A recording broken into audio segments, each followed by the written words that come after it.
Welcome to Mindful Live number 50. Yes, Mindful Live 50. Imagine that. It is currently the 8th of March. Today is Tuesday, the 8th of March. Yeah, wow. Some back play there. Yes. Tuesday, the 8th of March. Welcome. Mindful Live number 50. And what did I contemplate on today? Oh yes, the gas prices are going up higher. In the United States, I believe they had the highest single 1 week jump in gas prices. Oh yes, also, let me put that in there when the Medium Excel. Happy International Women's Day to all the women there. Whatever that means to you, may you have a happy one of those. Grand. And I'm happy women exist. Without women, there wouldn't be me. Women are such lovely creatures, such lovely creatures. Even though in the present world there seems to be some kind of erasure going on with women where, let's not get into that. Anyway, the economy. They're going to stop importing Russian gas and oil in the United States. And that is a big deal. and that is a big deal. It is a big deal because it's going to raise fuel prices. Obviously, it's going to raise fuel prices. Anything that has any little hiccup on the fuel market raises fuel prices. That's the way it goes. For Trinidad and Tobago, that might be not too bad of a thing. Wow, $8 in Philly, that's ridiculous. But yeah, the US faced their highest 1 week rise in gas prices. And now, the thing is, with us in Trinidad here selling oil and gas, that's supposed to be a very good not a very good. Let me calm down. It's a war going on. We cannot just talk about it being a very good thing. We'd sound like some of those billionaires who are happy when wars go on. And the truth of the matter is, even if Trinidad made more money, the government would make more money. And I'm not sure exactly how much of it we will experience. But, we aren't even making that much more money because our oil and our natural gas production are both down. And Trinidad and Tobago isn't primarily an oil producer. Our main thing is natural gas. That's what we were number 2 in the world for, something, not number 2, but we were the biggest exporter, I believe, to the United States of natural gas for some time. So our big export is natural gas and it's going down. Our production of natural gas is going down. It has been going down for like the last 3 or 4 years, continually. We are making less and less money out of it. So even in this time where there's this crunch period where you can make a lot of money from it, we are not exactly seizing that opportunity. And we don't have that buffer, that gas cushion. So what a lot of those Arabian countries do, like Qatar and the Saudi Arabians, etc. Well, I wasn't listening to the PM. If I repeat what the PM said, my apologies. But yeah, what some of those other gas and oil producers have is they have a cushion. So what they would do is sometimes when the prices are lower than they want, they would just not sell that much and keep a little bit on reserve. And then when the prices are high, they always have that supply to make maximum money when the prices are high. We do not have that. We are just selling as we pull out of the ground. And we aren't even the ones pulling out of the ground. BP and Shell are the ones pulling out of the ground. And both BP and Shell are both saying they aren't producing as much as they once did. One of the trains, there were 4 trains in NGC. Now, NGC is our national gas company. They are in charge of the natural gas in Trinidad and Tobago. Good evening, South Trini. They are in charge of the natural gas. Now, they don't actually go out there and produce natural gas. They don't extract natural gas. They are mainly the transporters of natural gas. They are what you call an agglomerator. They take it and put it together and sell it to downstream industries, etc. Now, in their runnings, there were 4 trains, and one of them is now closed. There are only 3 trains left. So yeah, our natural gas production is down. That's unfortunate when there are these prices going up. We aren't making maximum out of that, but c'est la vie, I guess. How's everyone doing? I am doing fine, at least. Me, I can speak for me. And the strange thing, though, is that this was being precipitated because the US wants to stop buying oil, importing oil and gas from Russia. Now, this was something to me they were supposed to do a long time ago. This is what, when people speak about this war and what Russia is doing, etc., etc., that's what I often say. I think his intention may have been for this whole thing to be over much faster than it is. Because if you notice, what is actually happening is as the time goes on, then is really when more of the consequences are heaping onto them. When it was just at the beginning, within the first few days, the consequences were nil, none, nothing really. It's as it goes on, consequences heap on more. But even these consequences are a weird balance, because here's the thing, they have the resources and there is a demand for these resources. If there is a demand, good night, Ria. If there is a demand for these resources and they have the supply of these resources, they basically don't have to worry. And as the prices go up around the world, I was reading somewhere today, I can't even remember where I saw this little bit of an article, that to some extent, although Russia may be losing the amount they sell to certain people because of the prices increasing, they're actually making a net gain. Yes, they do need to answer for their own war crimes, the United States. I agree. Totally agree. So, the example I usually put into that. Invading nations, invading sovereign nations is not a good thing. I agree. I agree. So, when the United States invaded Vietnam, where were the sanctions? When they invaded Afghanistan, where were the sanctions? When they invaded Iraq, where were the sanctions? I was reading a bit of Russian propaganda today. I'll call it Russian propaganda because that's what nearly everyone else would call it, but it's the information from the Russian view. And someone was pointing out about how they don't see that the sanctions would actually work against the Russian president, because they're saying that in Russia, there are someone in Russia, and bear in mind, they say the first casualty of war is truth, so everything should be taken with bucket loads of salt, not just a pinch of salt. But yes, they were saying within Russia, it's not actually affecting Putin's popularity, because it isn't looking like he is causing this. It's looking like the West is causing this. The very same thing that Putin always warns about, the horrible, evil West, is moving in on us and hurting us again. And they were drawing a parallel. Yes, Grenada too. Good memory. They were drawing a parallel.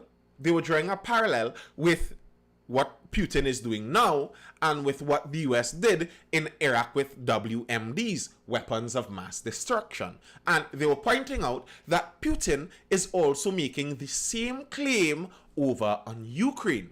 So bear in mind, Russia has a history against the Nazis. In World War II, Russia, the Soviet Union then, and the West actually worked together against the Nazis because the Nazis actually wanted to take over Russia also. So Russia has a bad taste in their mouth as pertaining to Nazis. So Putin is now calling the Ukrainians Nazis. He's putting it as if that re-emergence of the German Nazis is coming again to put pressure on the Russians, and he is saying now that these new Nazis have WMDs, weapons of mass destruction. The US is fueling them with biological weapon sites inside of there, and etc., etc., etc., and the West is giving them weapons and all of that. And they were pointing out that his reasoning is probably better than the West's reasoning back when they were invading Iraq for the same WMDs. And the commentator was also noting that he believes many people in Russia believe that narrative, that what is happening in Ukraine is not Putin's fault. He had no choice. He had to go into this war to protect Russian sovereignty. And who knows, maybe it's true. And here's the thing. Has a sanction ever worked? That's the thing I always wonder. Has a sanction ever worked? I look all around. Have you ever seen one of these sanctions work? Yes, it could be actually, Author Malcolm. Have you ever seen one of these sanctions work? I wonder, what's the purpose of the sanctions if they don't work? Now, it's obvious that the sanctions are meant to say that you don't like what's going on in this country. But it's also obvious that the sanctions aren't going to hurt the leaders of the country. And it's the leaders of the country who are making the decisions. So, for example, North Korea. North Korea is a sanctioned country. They're a dictator. They're isolated. And the North Korean dictator in the 90s was the single biggest buyer of Hennessy. Homeboy, Mr. Kim, could have fit in nice in a Trinidad as a party. Homeboy like Hennessy and Badman Ting. Fitting perfect in a boat ride. He was the single greatest buyer of Hennessy, all while being an isolated sanctioned dictator. So these sanctions don't actually affect the dictator's quality of life. You are not affecting Putin's pocket. He is not eating any less luxurious. He's not drinking any less luxurious. That isn't affecting his bottom line like that. Obviously not. What it is affecting is the regular everyday citizen. And the hope then is that the regular everyday citizen is affected. Good night, Richard Glubman. The everyday regular citizen is affected, and by them being affected by the sanction, they would put pressure then on the leader. Now, that has several assumptions in it. You are assuming that they would associate the sanctions with the leader, negatively with the leader, and that doesn't always happen. You are also assuming that they would attempt to do something about the leader. You are assuming they can do something about the leader. And very regularly, what you find happening is even if sometimes the leader can be deposed and removed, who is to say that the one that comes next is going to be any better? Good evening, Morpheus. I am not saying Putin is not a dictator. I have never said that. I have never denied that fact. Putin is a dictator. He's an authoritarian. I don't deny that. What you need to bear in mind also, though, is different parts in the world are accustomed to different governing systems. And if you go in there and attempt to change the governing system by force or very quickly, you are going to end up in a disaster. Now, Russia has been ruled by basically maximum leaders for thousands of years. Before Putin was there was another corrupt dictator. I can't remember his name. Before that was the Soviet Union, which was authoritarian. Before that was the Russian Empire in different incarnations, which was also authoritarian. So the system is much more familiar with that. It's like if you go into some African tribe and they have a system of chiefs ruling their tribe and you start to talk about democracy, what are you talking about? We understand that's what the free world is accustomed to, but different places have different governing systems, and that's not surprising. That's not surprising. And because someone has a different governing system, that doesn't mean that you have the right to go in there and play dirty games against them. That doesn't mean that. So who do sanctions hurt? To me, sanctions, the general idea of sanctions is that what they're aiming at doing is what you might call, the technical term for this is they're aiming for tyrannicide. You know what tyrannicide is? They're aiming for the people to kill their tyrant. That's the aim of a sanction. The aim, Gorbachev. Yes, thank you, Curtis Clara. Thank you. Yes, it was Gorbachev. Yeah, and the aim of the sanction is to disrupt the local economy so much that the citizens get so angry they try to kill their leader. That's the general idea. You get them so angry they would attempt to kill their leader or at least depose him, and that's what you're hoping for. But that's a grand hope. That is a grand hope. You are hoping they believe your narrative. And here's the thing: the world right now is a lot about narratives. It's a lot about narratives. It's not about knowledge. Knowledge isn't the problem. The information is out there. They have the information. It's which narrative is chosen. And are you sure that you would be able to convince Russian people to buy into a Western narrative against their Russian leader? I've heard someone say it this way, that Russia and China perfectly understands the West, while the West does not understand Russia and China. And I kind of agree with that. There are differing worldviews that if you are not privy to what these differing worldviews are, you could have several assumptions that are incorrect. And you could be working on those assumptions and they don't pan out. As someone said, maybe this could be the collapse of the US dollar. I think this is kind of a game of chicken. This is kind of a game of chicken. Because the US dollar is the king, in the global king, the petrodollar. But it is only that way because everyone decides to allow it to be that way. Miss K. Mali, do the Russians feel oppressed under Putin? There's no possible way I could answer that on behalf of the Russians. I am 100% certain there are a large number of Russians who will say they are oppressed. I am also 100% certain there are a large number of Russians who will say they are not oppressed. As to which number is larger, I honestly do not know. That isn't to say that the man is not an authoritarian either way. Anyway, where was I? I think this is kind of a game of chicken. The US dollar is the world leading dollar because everyone decides it is. Everyone uses it. But here's the thing. If you decouple Russia from everything else, I've heard someone, the same commentator was speaking, and he was saying for those who support Putin in Russia, they are seeing this separation from the West as a good thing. They are going to use more Russian local resources. Those globalist countries, those globalist companies aren't coming into Russia anymore. It's all going to be Russian made, and we are going to buy more Russian. They're making Russia great again. And there is a point to it. You could understand if you're a nationalist, especially a nationalist on that side of the world.